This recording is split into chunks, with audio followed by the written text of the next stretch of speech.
Support for WBFO and What's Next comes from our members and from Health Foundation for Western and Central New York, where racial and socioeconomic health equity are prioritized. Learn more about building healthier neighborhoods at hfwcny.org.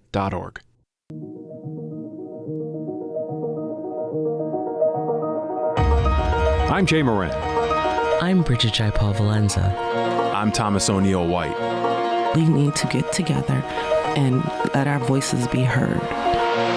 This is What's Next, a dedicated hour to have important conversations about the issues facing the marginalized and underrepresented communities of Western New York and Southern Ontario. If we're going to have some real healing, we've got to have space to tell some uncomfortable truth. What's Next continues our mission to discuss race, equity, and the common concerns of Buffalo's East Side and beyond. The suburban area, everywhere, we must work and teach our children. And good morning. Welcome to What's Next. I'm Jay Moran, and in the next hour, we're going to be talking with Dr. Karen King. Dr. King is Commissioner of Public Advocacy for Erie County. She is also Executive Director of the Erie County Commission on the Status of Women. Dr. King, thanks for joining us. Thanks for having me, Jay. And you did tell me earlier to call you Karen, so we'll probably call you Karen and make you a little more comfortable there for the rest of this time, because there's a lot to talk about. And we can maybe perhaps get into some of your work, of your PhD work, which is actually quite fascinating. But the Commission on the Status of Women has been in the news with the dedication of the monuments that are now in front of Old Erie County Hall. And these are part of the Trailblazing Women of Western New York Monument Project. This is great. We have 3 monuments now in front of Old County Hall of women. And this is not something that's found in a lot of spaces in the United States or around the world. Isn't that the case? Pieces honoring women. That is the case, Jay. And we have literally changed the landscape here in Western New York with the placement of these first 3 statues in front of Old County Hall. So Mr. George Washington is in good company now, surrounded by 3 trailblazing women. It's a really important project. It's a public art project. It is there for the public to enjoy. It's free. It's outdoors. I encourage everyone to stop by and take a look at the statues, read about these very, very important women, and find out why their contributions were so significant to the development of Erie County. I have some friends coming down later today. We're going to be going for a downtown walk, and we're going to make sure we go by so we can see the work here. There's so much I want to get into about that, but I always love hearing about the background of these kinds of efforts. Sure. Because we look around, like you're saying, there's George Washington there. I mean, it seems to be that's where he was meant to be, but somebody made an effort once upon a time to make sure that that was there. That has its own story. Now these monuments for these 3 women have their own stories. So where did this all begin? Well, to your point, first of all, the women are woefully underrepresented in the public realm in terms of statues and monuments across the country, actually, across the world. And of course, there's a long, rich history of valorizing men's accomplishments in our society. We have countless monuments to men. A lot of them center around, generals and war heroes, but certainly other representations.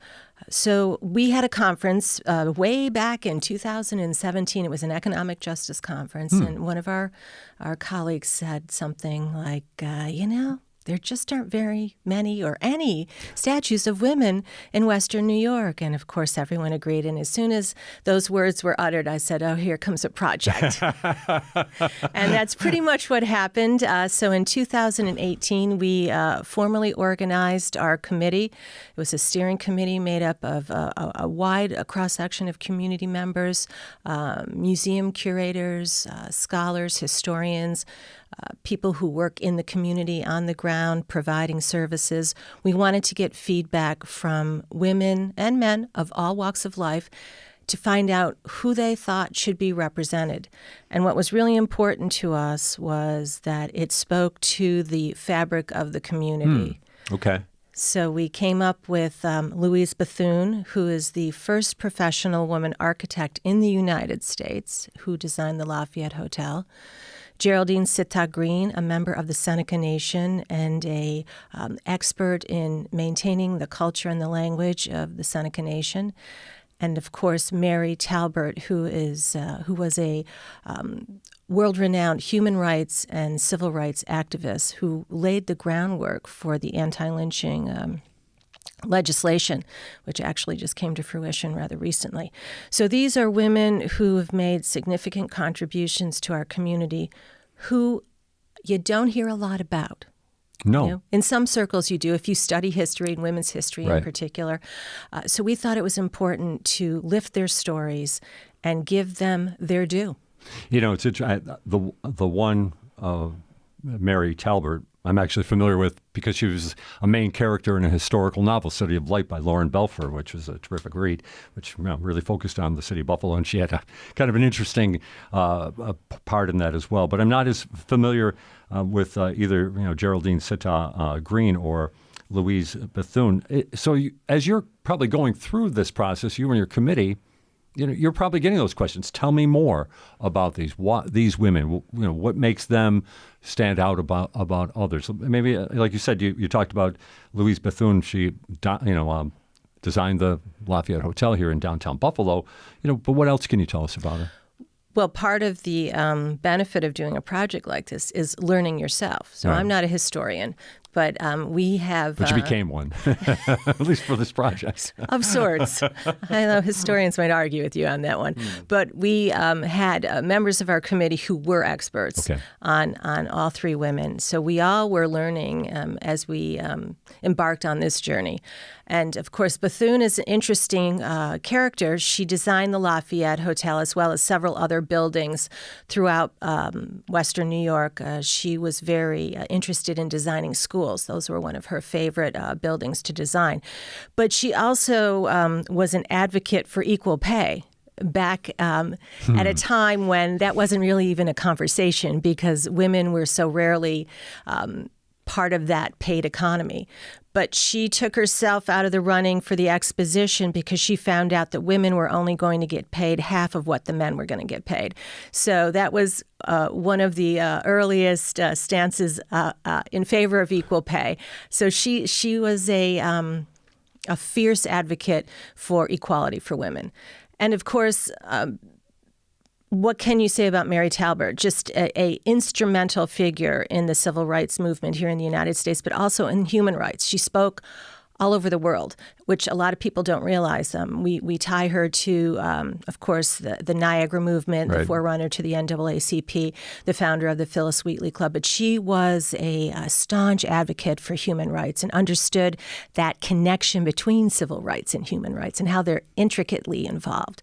And Geraldine Sittah Green, the keeper of the culture of the Seneca Nation people. And let's remember that we are all on Seneca land right now. And of course, at Old County Hall, that was all at one time all Seneca land. Right. Yeah, that's a great nod to that for sure, because it is something that is easily forgotten, even in conversations we've had with members of the Seneca Nation. You just find yourself just kind of slipping into a very ignorant area of conversation and need to be reminded of what you said, of the historical. This is this is, in fact, the nation, Seneca land here that we're generally on in Western New York. I was curious, though, about the conversations. Get back to them just a little bit. Was it kind of fierce debate about this? Was it, or was it just everybody was going to be happy that they knew that they were going to have an end product once it was all said and done that was going to be representing women in front of County Hall? Well, we knew it was important to make sure we had representation from the African-American community because the African-American community played such a huge role in forging this culture in this community here in Western New York, as well as indigenous people, the Seneca Nation. So we wanted to make sure that we were being representative. We knew there were a lot of white women that have been historically recognized in our area for the work they've done, and that's great. Right. But when you're doing a public art project, you want to ensure that you're doing it for the public. Sure. So it wasn't really difficult. We did get a lot of names, some of the usual suspects that came up, over and over again. But we were really trying to find people that were maybe not as readily recognized or acknowledged. So that process wasn't difficult. Some of the more challenging aspects were figuring out how we were going to finance the project. Of course. So when this idea came to fruition and I approached the county executive about it, I assumed that we would just be responsible, this committee, in doing a fundraising campaign.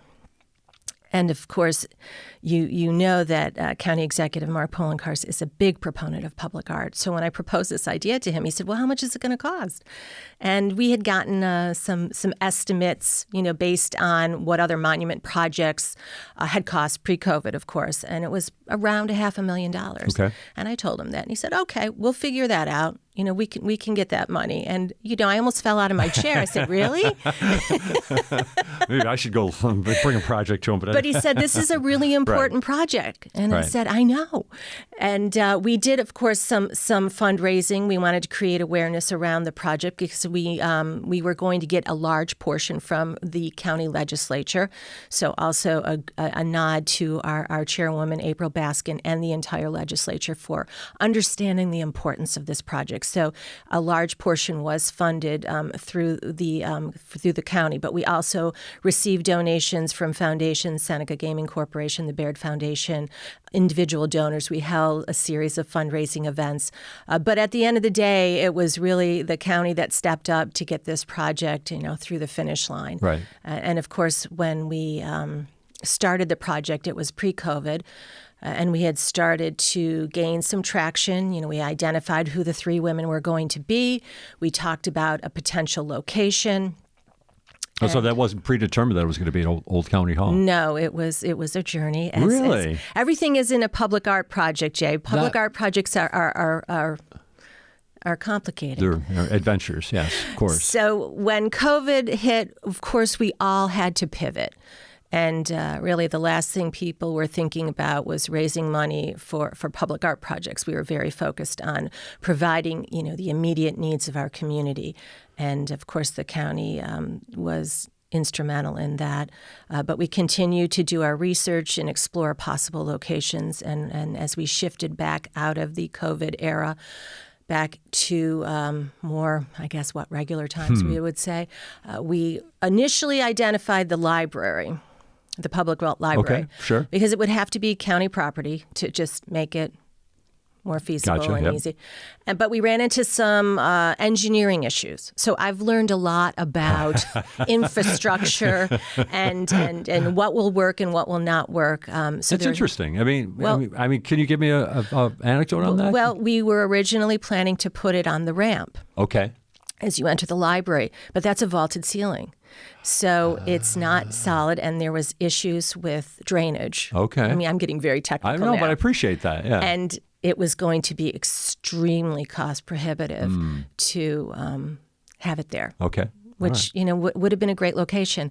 And the county executive said, we can't do it there. Okay. And he said, we got to do it somewhere else. And the two of us went back and forth, like, where are we going to do it? He literally stood up, looked out his window. He said, what about across the street? And I said, where? He said, right there. I said, done. So it was our land. Okay.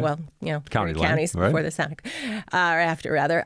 So we began exploring a feasibility plan on what the actual physical placement of these statues would entail.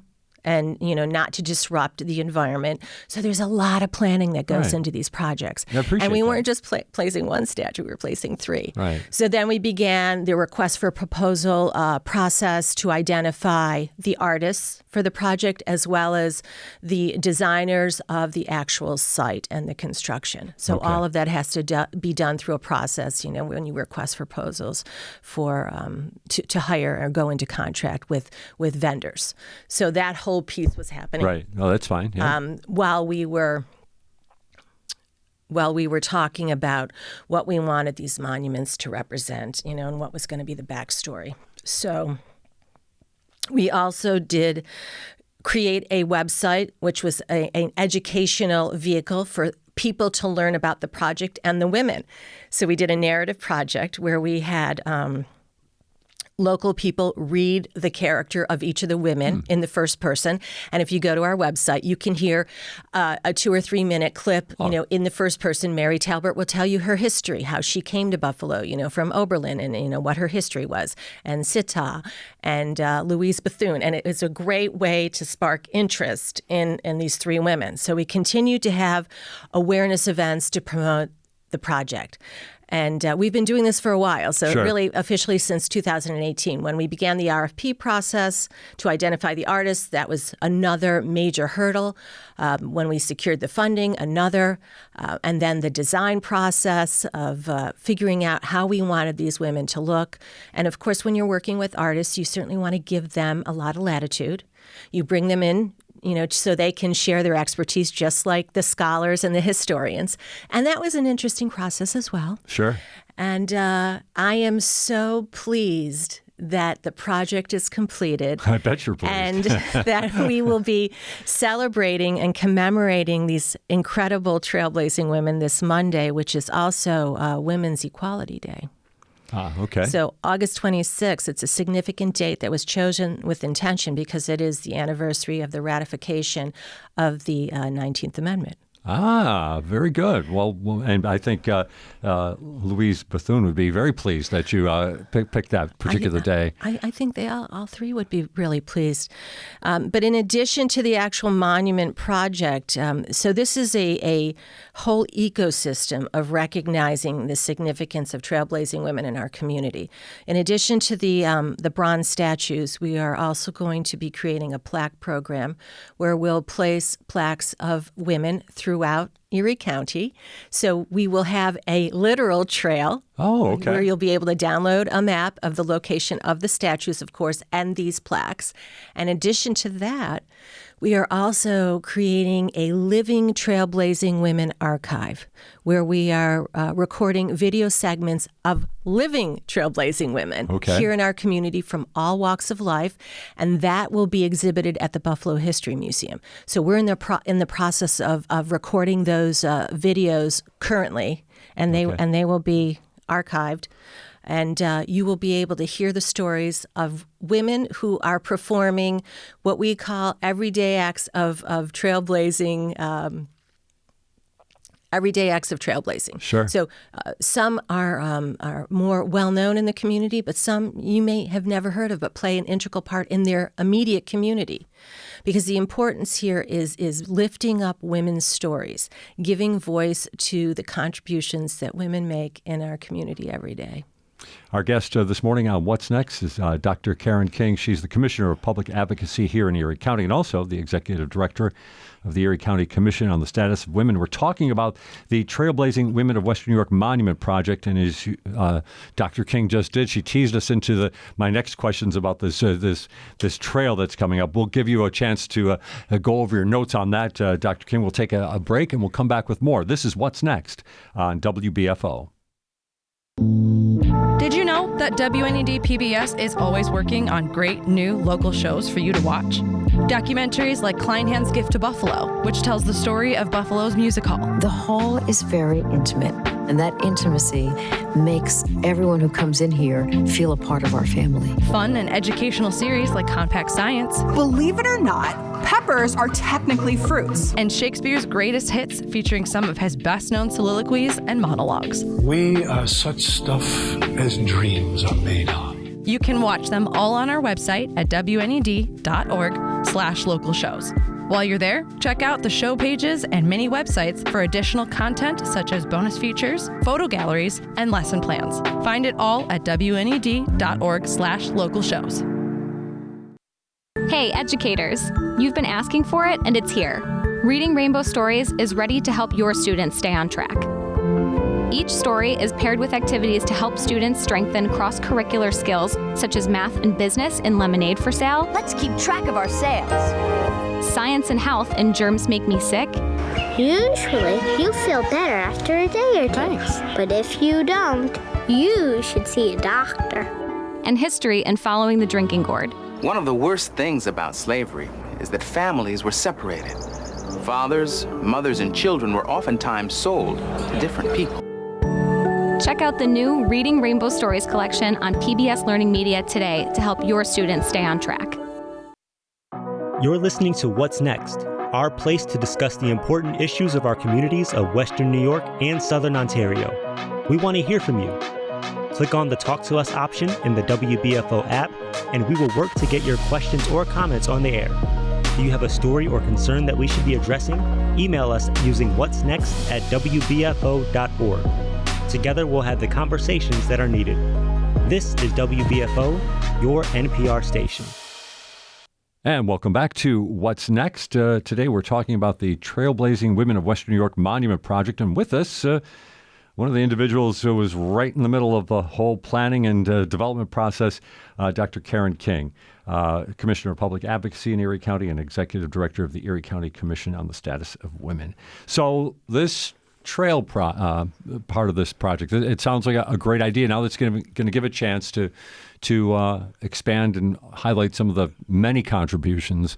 The idea that we have to say that I highlight contributions of women in Western New York. I mean, I think if you go in any office now or any place, you're going to find that there's contribution is not the right word. We'll have to work on my vocabulary there. But let's talk about who can you tell me about who's going to be involved, or is this something we want to keep under wraps until more of a public kind of unveiling?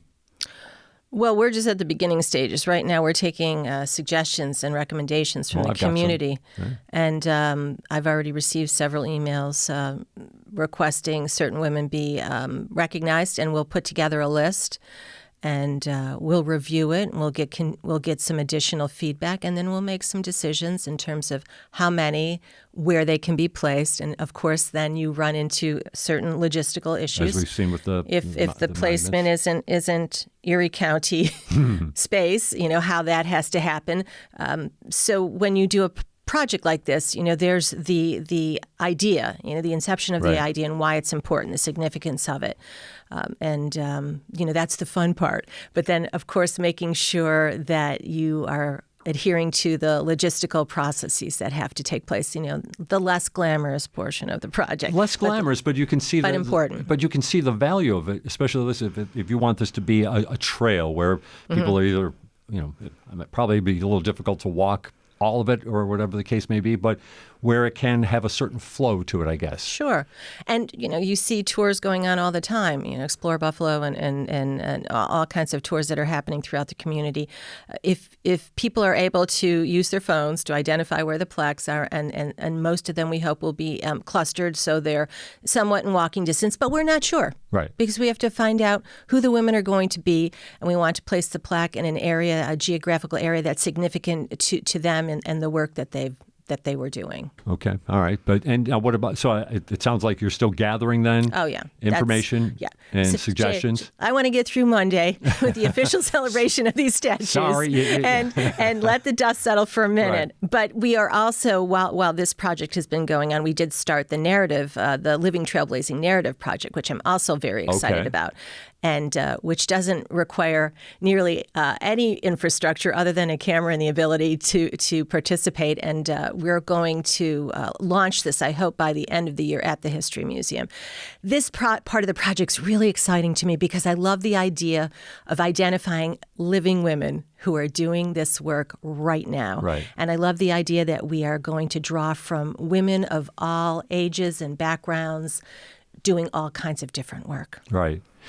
So then, for that part of it then, I mean, where are we in terms of the women that you're going to be highlighting? We currently have 5 in the archive, and I hope to record another 5 or 6 before the end of the calendar year. Okay. But the beauty of this project is it's a living, breathing project, and it's ongoing. We can just keep adding to the collection and archiving it, and it will continue to grow over time. Sure. Then you're not going to tell me who the 5 women are right now? We will share that information on our website, and we are going to have more of a formal launch. We did have a what do they call that? A soft launch during our Women's History Month. Right. But we will continue with that project more formally after Monday. All right. Well, I'm just going to put my... something to look forward to. It's always something to look forward to. I'm just going to put my suggestion in for Eva Doyle to be one of the people that you recognize. But I don't want you to show your hand. She's a great one. Yeah. Don't show your hand Eva's to fabulous. me. But I would appreciate that. So it's great to see this. And obviously it's exciting because there's a lot of history in it, and it's maybe a new way of looking at issues, right? And it gives us a chance to highlight things. What are the responses that you're getting? Are all, I would think, if not all positive, most certainly it's got to be a large amount of enthusiasm for these efforts. Well, so far it's all been positive. Yeah. It's all been enthusiastic. People are really excited by this project. Of course, I'm sure some folks will say, well, what about so-and-so? Or what about so-and-so? Yeah. How come she wasn't recognized? And okay, everyone has an opinion, and that's great, and they should share that, because if we can't create a bronze statue, there's the opportunity for a plaque.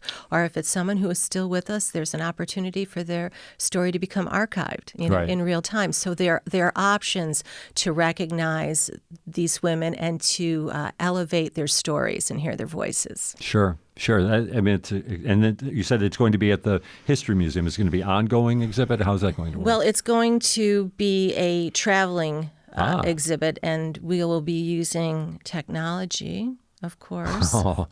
And we will be able to hear their stories on our phones. Okay. So, but we will have the initial launch formally at the History Museum, where the maquettes of the trailblazing statues will also be housed. The maquette is the model the artist makes prior to creating the final statue. So we have those, and they will be part of the collection that the museum will be curating. Yeah, we didn't even talk about the artist. Or is it artist or artists behind the monuments? Well, we originally started with 3 because our original intention, first we thought we'd use 1 artist, but when the artist said to us, there's no way we can make 3 statues with this timeline. Okay. And that's part of this educational process Really? of what it takes to create You're becoming a bronze statue. logistics master. Yeah. So we originally hired 3 artists. One of them, unfortunately, had to back out because of another conflict. So we chose Jiwang Che and Vinnie Bagwell. Vinnie created Mary Talbert, and Jay, as he affectionately likes to be called, created Bethune and Geraldine Sittock Green.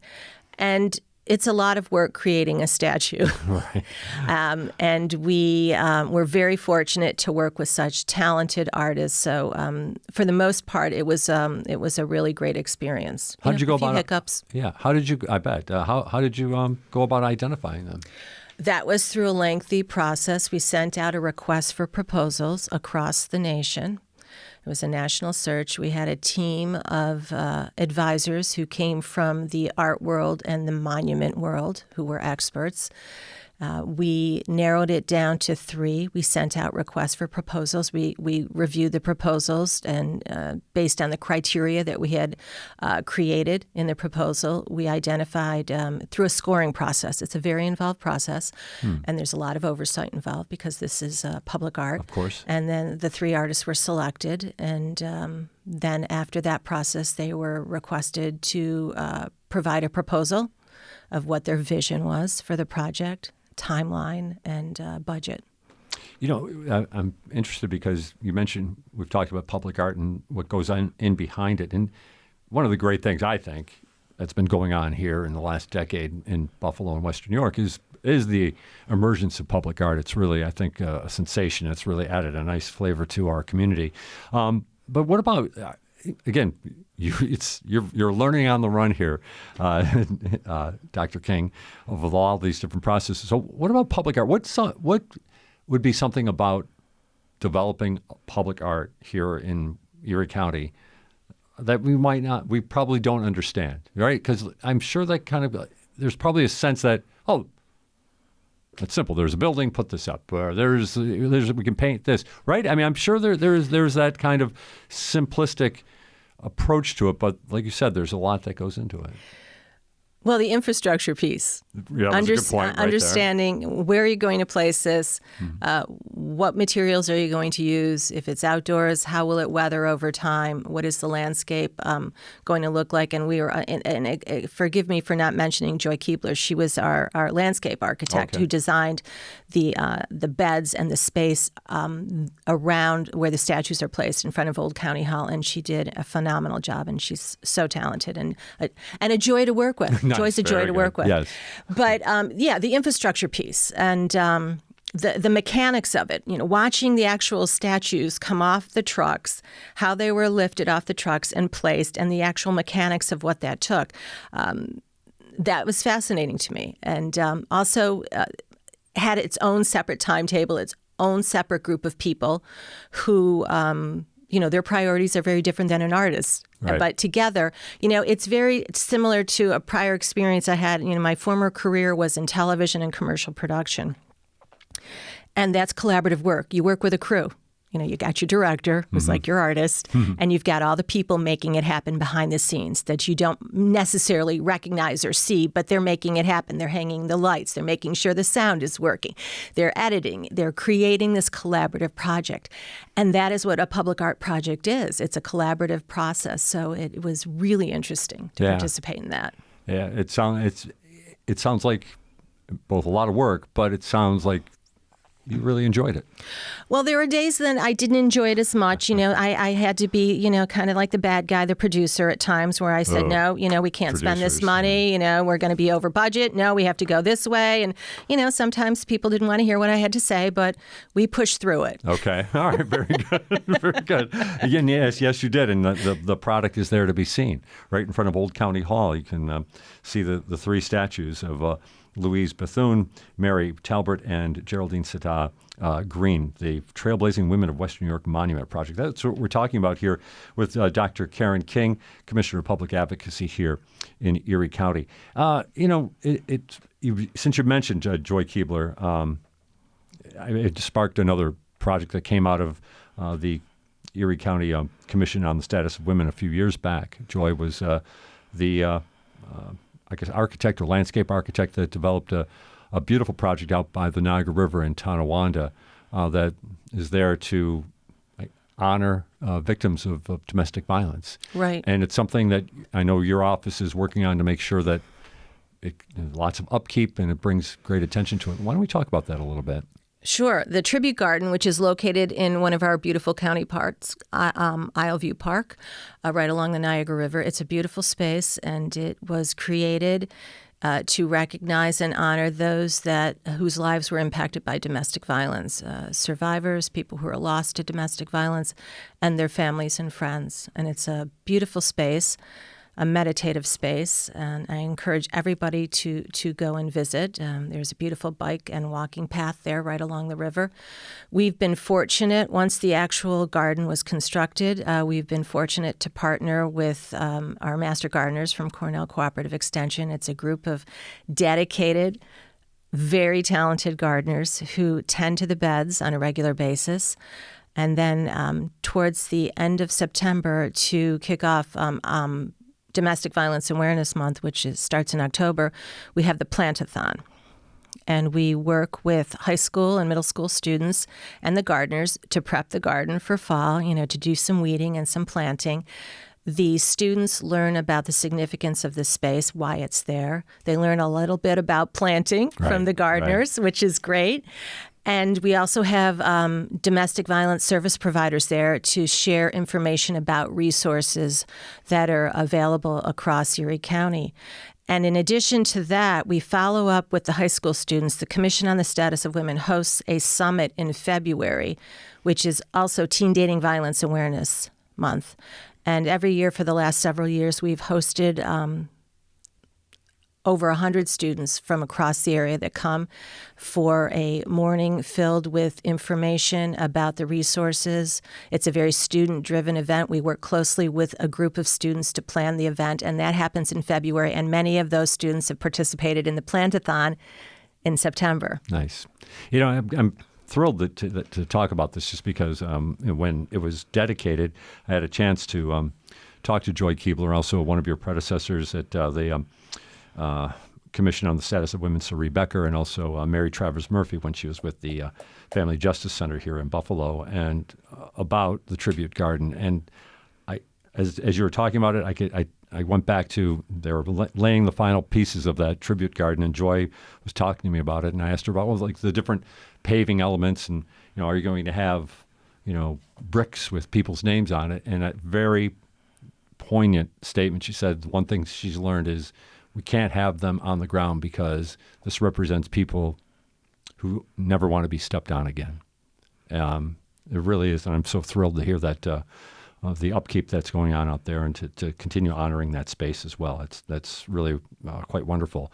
Another thing that I know that you're working on is trying to get into like an outreach program of sorts with younger people to try to make sure that they're understanding history, and there maybe can be people who are going to be the next leaders here in Erie County.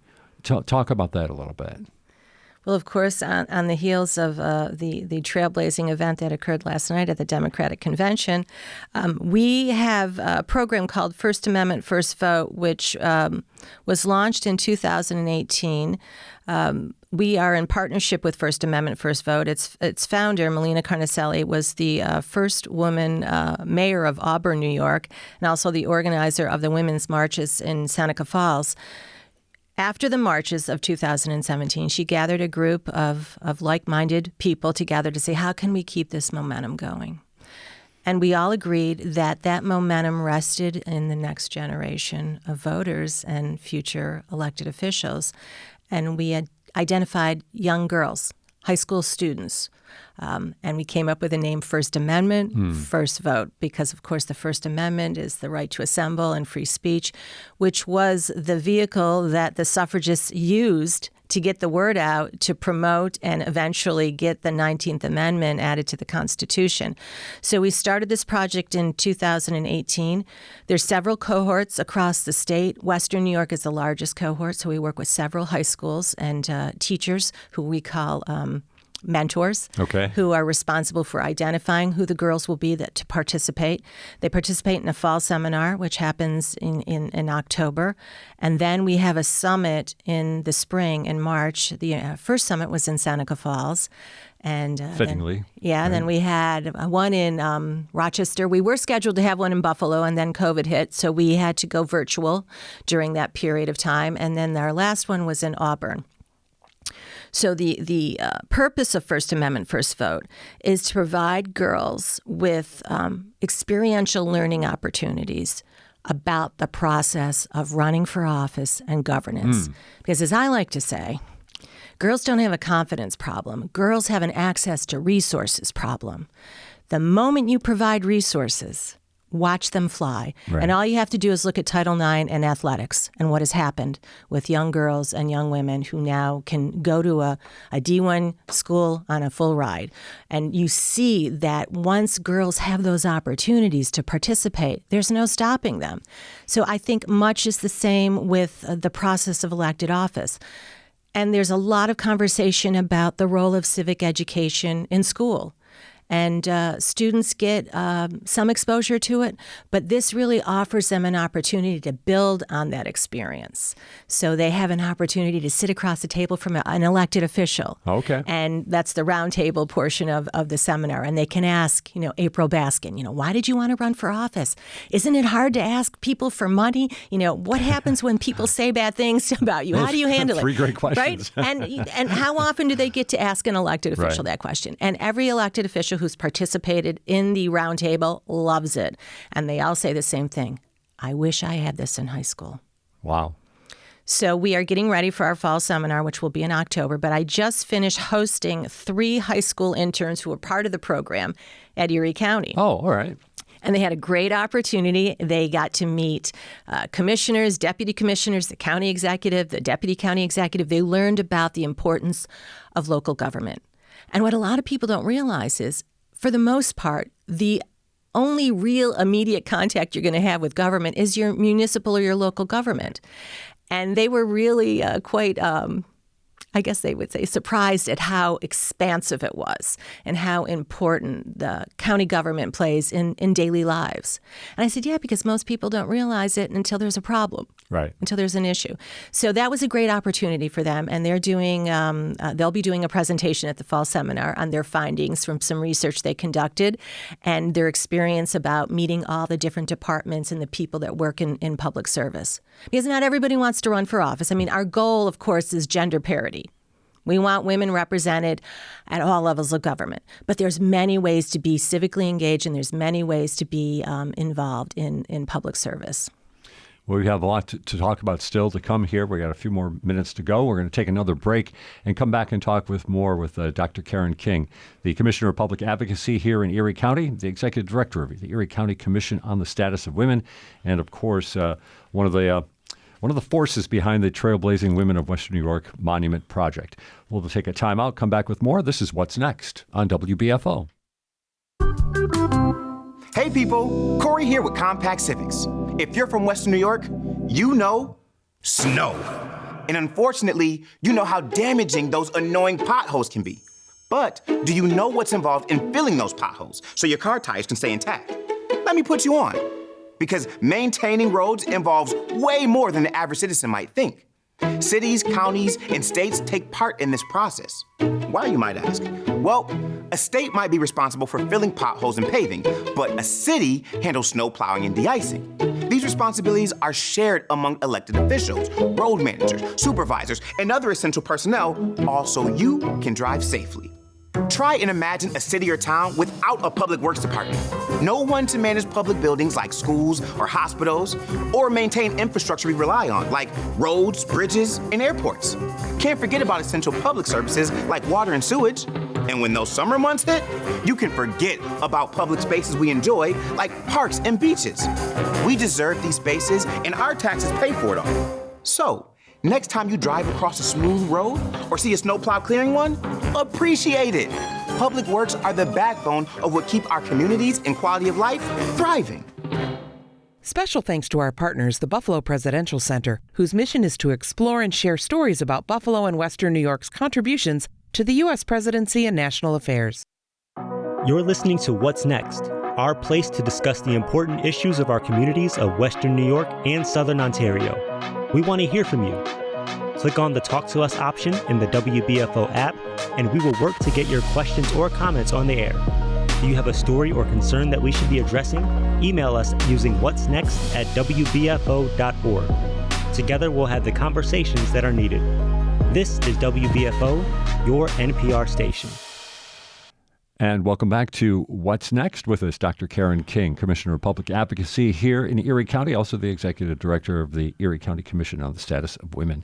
I want to just return just briefly to, we went to break talking about these interns that you had, and I love that comment you made. It's not so much about young women needing confidence. And I think most of us who have daughters can tell you that that's not the issue, but resources and accessibility, I guess, is also a part of it, access to those resources. But what about, I'm wondering maybe as you were watching these interns kind of progress through this whole thing where it's got to be a head-spinning time being any intern in any office, but to be in County Hall with, commissioners and staff members and the county executive, the guy you see on TV all the time, moving about. Can you maybe talk about what you've seen or heard from these young people about how they changed maybe from when they first walked in the door to the person who was leaving at the end of the summer? I did notice a progression in terms of they were less shy. Mm-hmm. They were maybe a little more comfortable in asking questions. But I think they also really developed an appreciation of the level of work that gets performed by a lot of people you don't know. There's a lot of people that work in county government. They're civil servants. And they're there for the long haul, and they're there providing elemental services, in crises and not crises. But I think they really were impressed with the level of amount of work that goes into running a county on a daily basis. Right. So I think that really left an impression on them. But I also think it's the kind of thing where you don't fully appreciate it maybe right away. I said to them, make sure you get business cards. If someone gives you a business card, take it, because that's a contact for you. Maybe not this year, maybe not next year, maybe when you're a college student, you may want to do another internship, or you might want to find out more about a position. Now you have someone in your portfolio of contacts. Right. They're part of your team now. That's what I explained to them.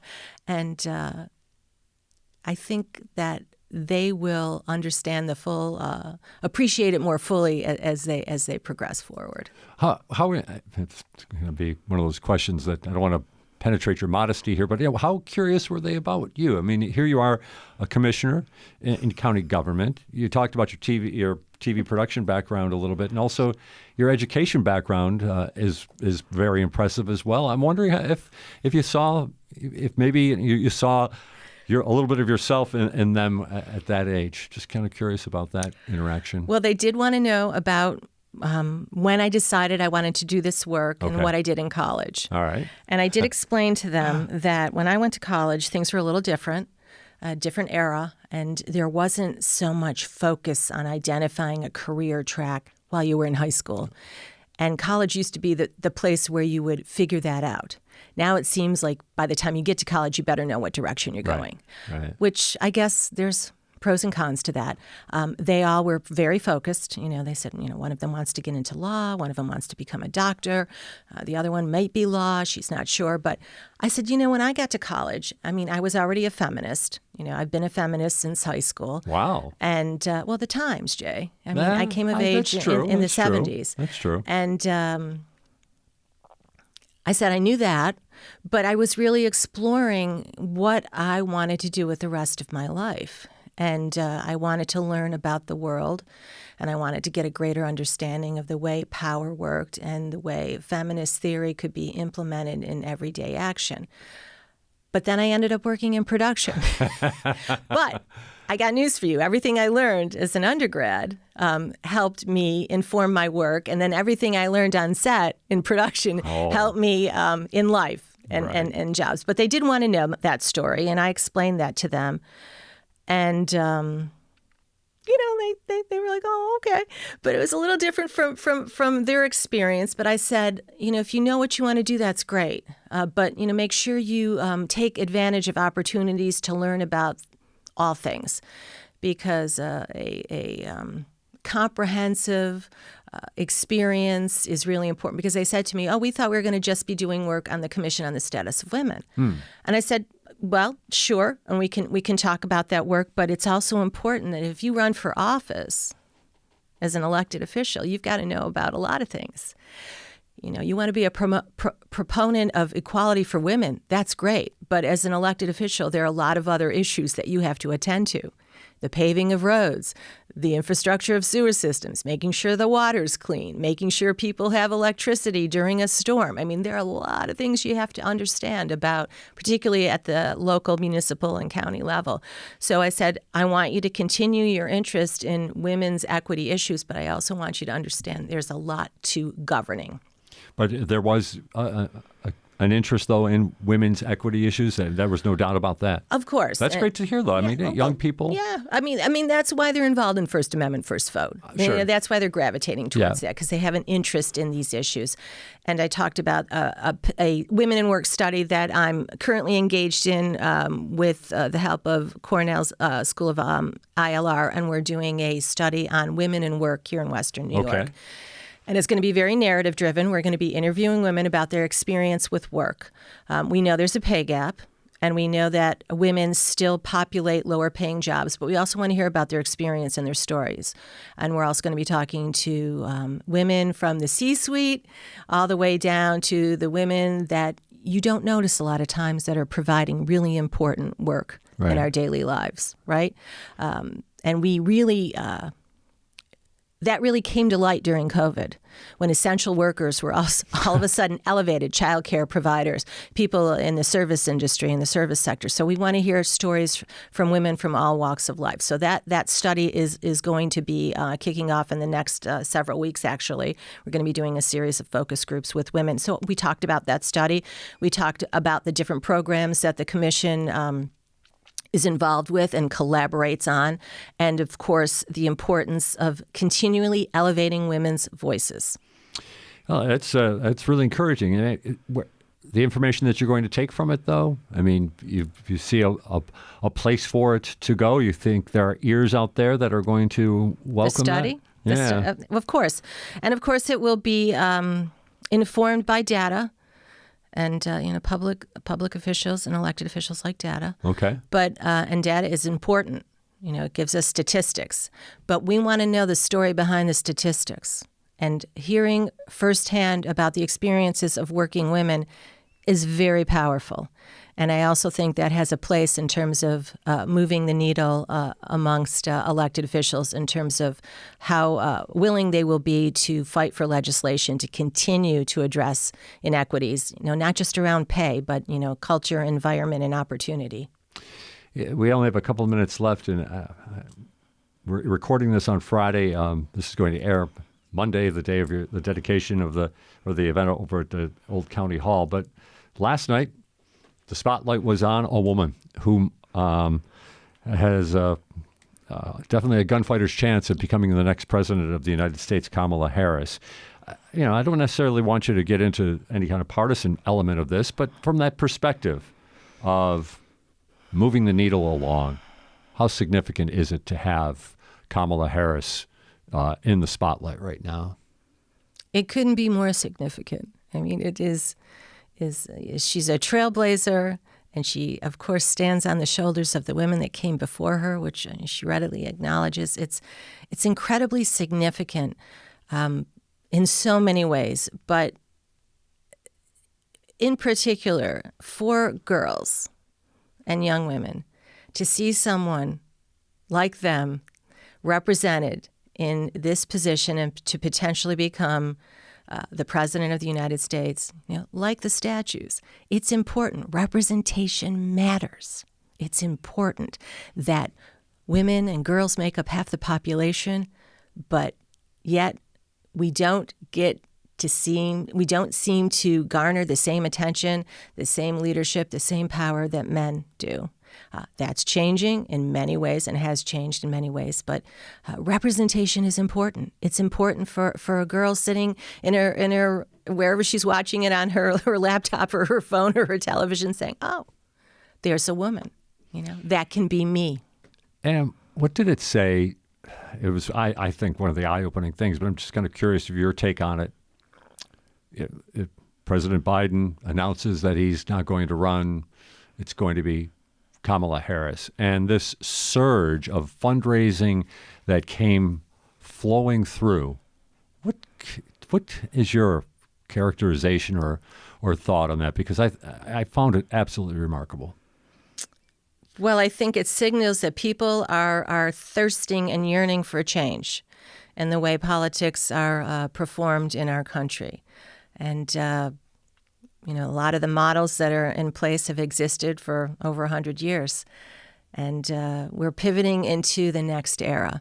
We don't want the political landscape to be acrimonious. We want to be able to engage in informed and respectful dialogue.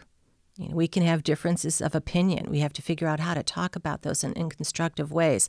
And that is one of the things that comes up in our First Amendment First Vote conversations with young girls who say, God, I don't know if I want to get involved in politics. It's so nasty. So we have to change that. Part of this project of democracy is to be able to engage in this discourse in a civil and respectful way. And we have to hear each other.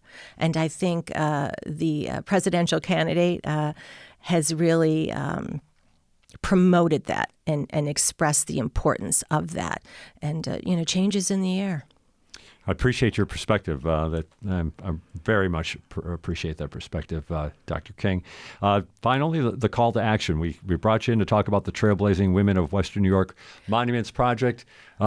Just what do you want people to know, and what do you want them to do when it comes to this?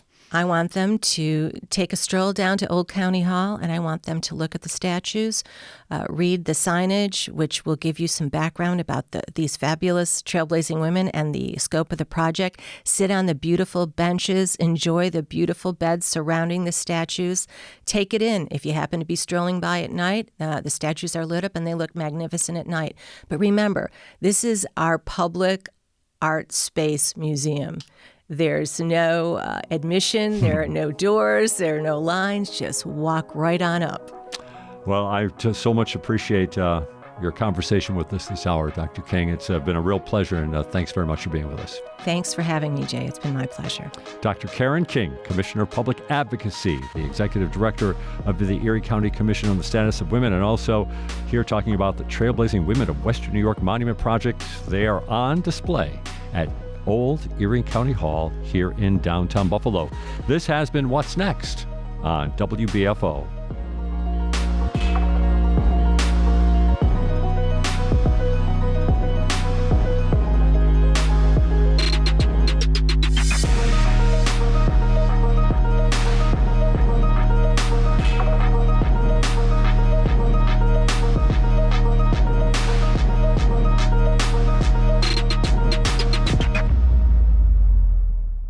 Support for WBFO and What's Next comes from our members and from Health Foundation for Western and Central New York, where racial and socioeconomic health equity are prioritized. Learn more about building healthier neighborhoods at hfwcny.org.